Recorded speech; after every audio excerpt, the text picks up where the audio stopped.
How's everybody doing? My name is Anthony Brian Logan, and today we got to talk about Disney placing trigger warnings before certain episodes of The Muppet Show on their Disney Plus service. That's right, The Muppets, the show with the adorable puppets and the comedy and Kermit the Frog and Miss Pig and all this and that. Yeah, trigger warnings because some of the episodes could be very harmful. It could be very damaging, culturally insensitive, and you might get triggered. You might really get offended to tears. You might want to do something to yourself. So rather than having any kind of problems from that, they're going to put a trigger warning in front, basically, quote unquote, contextualizing the content for you. Okay.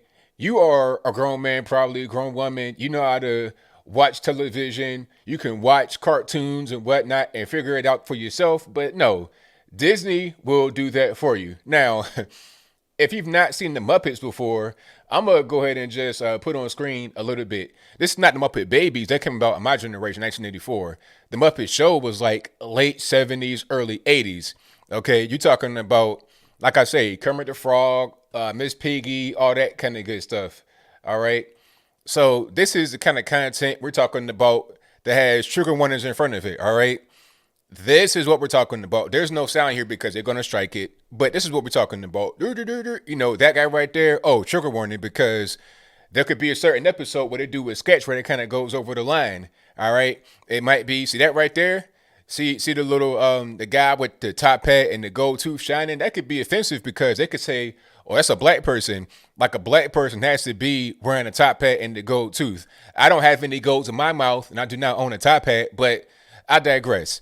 That is kind of what's going on here. So, have we gotten that soft where we can't just, look at TV shows and take a joke or not watch it if we don't like it? Are we that soft? Is that really what's going on? That's what it appears like to me.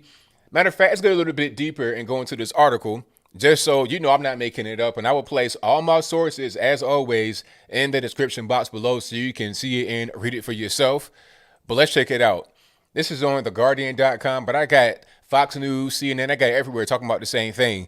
And I have a statement from Disney. We'll get to that in a moment. But you see the headline, The Muppet Show, Disney Plus adds content warning of negative depictions of cultures.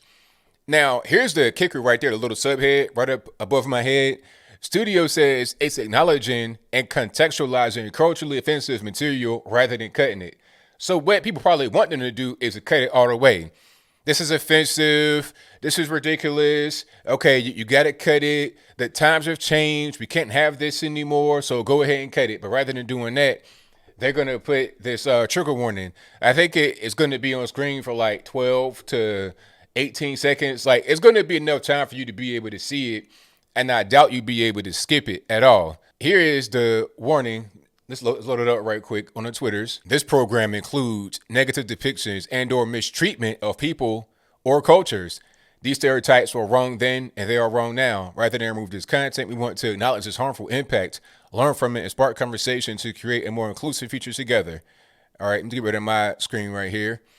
Disney is committed to creating stories with inspirational and aspirational themes that reflect the rich diversity of the human experience around the globe. To learn more about how stories have impacted society, visit disney.com/stories matter. So that's part of like a whole initiative that they want to do. They want to put this whole thing out there and they say, all right, this is kind of what's going on. Matter of fact, hold on, let's go back to this. So these are some of the things that they're getting upset and triggered about. Swiss Family Robinson. I guess this is one has a trigger warning in front. And you see what's going on here. So this is somehow offensive, I guess, because nobody looks like this in the world, or maybe they do look like this, but because they're portraying it on a TV show, that's somehow offensive. But anyway, the little explanation here says the pirates who antagonize Robinson family are portrayed as a stereotypical foreign menace, many appearing quote unquote yellow face or brown face, and are costumed in an exaggerated and inaccurate manner with top-knot hairstyles, cues, robes, and overdone facial makeup and jewelry, reinforcing their barbarism and quote-unquote otherness. Well, I mean, at a certain point, you can't have pirates that look a little bit different than your standard white guy, pocket protector, IT professional. I mean, come on. Like, we live in the world, different cultures. Why is this a bad thing? But anyway, They speak in an indecipherable language representing a singular and racist representation of Asian and Middle Eastern peoples. Okay. That like is it that deep? Really? Is it that deep? I'm not really sure. Here's another one, Peter Pan. I already know where we're going with this. You got the big native guy, and you got Peter Pan wearing his headdress, looking like a native. He's smiling. He appreciates it, but I guess this is wrong. You know, his face is too red. He has a heart for a nose. So that's improper as well. But anyway, we read it right here. Peter Pan. The film portrays Native people in a stereotypical manner that reflects neither the diversity of Native peoples nor their authentic cultural traditions. It shows them speaking an unintelligible language and repeatedly refers to them as Redskins, an offensive term. Oh, because remember we had the Washington Redskins are now no longer known as that. They are the Washington football team, a ridiculous name. And a lot of natives, quite frankly, were not even mad at the whole Redskins name. I think it was Native man that drew the Redskins logo, but because so many white and black and every other color liberal who are mostly not native got offended, then they had to change it. Okay, but we'll move on. Peter and the Lost Boys engage in dancing, wearing headdresses and other exaggerated tropes, a form of mockery and appropriation of Native people's culture and imagery. All right. So it can't be celebration. It can't just be like, hey, I like this. This is cool. It can't be that. And, the end game here, in my humble opinion, when you're talking about cultural appropriation and stuff like that, the end game is to have no culture, maybe a monoculture. In societies where there's no differing types of culture, it's easy to have everybody just be the same, no diversity. And once you get everybody to be the same, it's easier to control them. There's never any kind of counterculture where everybody is the same culture. All right. Having a different culture is somehow seen as racist and wrong. And if you celebrate a different culture, therefore taking some of their culture and put it into your own, that's how you grow and develop. That's not going to happen either. So you just be basically like a cog in the machine, a lifeless person. But we'll keep on to the next one here. The next triggered thing. Oh, Dumbo. Yeah, I remember this one. Now, before they even get into it, okay, I see this one. The Mad Pond. I done see. I remember that. That was pretty, crazy. But my thing is, all right, check it out.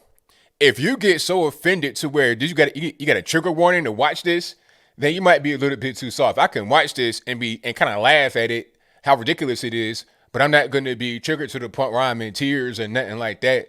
I'm not going to call and protest and all this and that.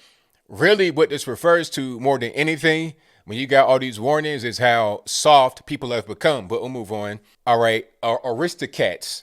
All right, so we already see kind of what's going on here. I guess it's like supposed to be like Chinese or Asian with chopsticks. You see what's going on.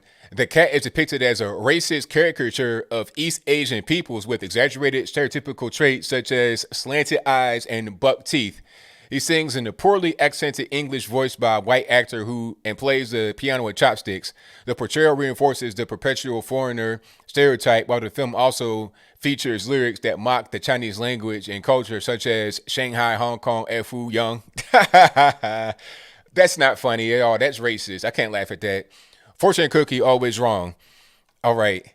So that's that. But you know what? That particular piece right there wanted to highlight the racial stuff, but it ain't just the racial stuff. Oh no, let's go back to the article because I think there was a particular point. Oh, here we go. Right here in the article. Let's check it out. All right. So now, according to Variety, episodes that now open with the disclaimer include those hosted by Steve Martin, Johnny Cash, Peter Sellers, Debbie Harry, Spike Milligan, Kenny Rogers, Marty Feldman, and Joan Baez. Now, here's the next one. Disney Plus has not detailed the negative depictions, but we already found that. There's an episode from season 5 of 1980 where Johnny Cash was performing standing in front of a Confederate flag. And this is from The Guardian. It says it has a long-standing association with white supremacy. And what they don't say right here in The Guardian is that he also had the American flag behind him. He had both flags behind him. So I guess that was racist. You see what's going on. You go to Twitter with some blue checker trying to point out some of the quote unquote racist stuff in there, and you're going to get that. You go to The Guardian, which is kind of a lefty paper, I think over in UK, if I'm not mistaken. They got a different kind of spin on it. They're talking about the racial stuff, but also the Confederate flag and white supremacy, all kind of stuff. They're giving you different things, and all of it is just kind of weak. It's kind of whack. It's like, if you don't like what they're showing here, then don't watch it. Apparently, it's not that bad because people still want to see the Muppet Show, regardless of what they had in 18 episodes. They still want to see it. Disclaimer or no disclaimer. Maybe that's a way to protect themselves against being canceled, I suppose. But it's kind of hard to get canceled nowadays as a large corporation. I mean, what you really gonna do? You talking about a small guy? It's easy to get canceled, but maybe they want to be on the quote unquote right side of history and put out things like Black Lives Matter and Stories Matter for more representation, more inclusion, things that the average normie does not care about. But I guess it makes more sense for the bottom line, I suppose. If it didn't make sense, I don't see why they're doing it. But I think I'll leave that right there for now. And what say you? Do you think that these trigger warnings are ridiculous? If you don't want to see the content and don't watch it, pretty simple. Whatever your thoughts on that are, let me know in the comments below. Or do they need trigger warnings? Are they necessary? Are they essential? Because without them, I mean, you're going to be watching this stuff and not even knowing what's going on. You're going to accept whatever kind of thing they give you. Okay, you see somebody in a native hairdress, you want to go out there and do it too. Is that what's going on? If that's your viewpoint, let me know why in the comments below. You guys pretty much know where I'm at. I think people have become a little bit too soft, too quick to get triggered over nothing, over the smallest thing that could be perceived as an infraction. I could say that some of the things were racist by looking at it, but is it that deep? I mean, there's plenty of racist things all over television right now today. I'm not gonna get all mad and sad and butthurt. But what gets me triggered, what really grinds my gears is when those that claim to be anti-racist and woke and pro-black, blackity black, what gets me is when they do something that's obviously racist while saying how racist they aren't. It's the gaslighting and the lying for me. I don't like that at all too much, but whatever your thoughts are, please let me know in the comments below. And that's all I got to say for this video. If you like what you heard, please comment, rate, share, and subscribe. Peace.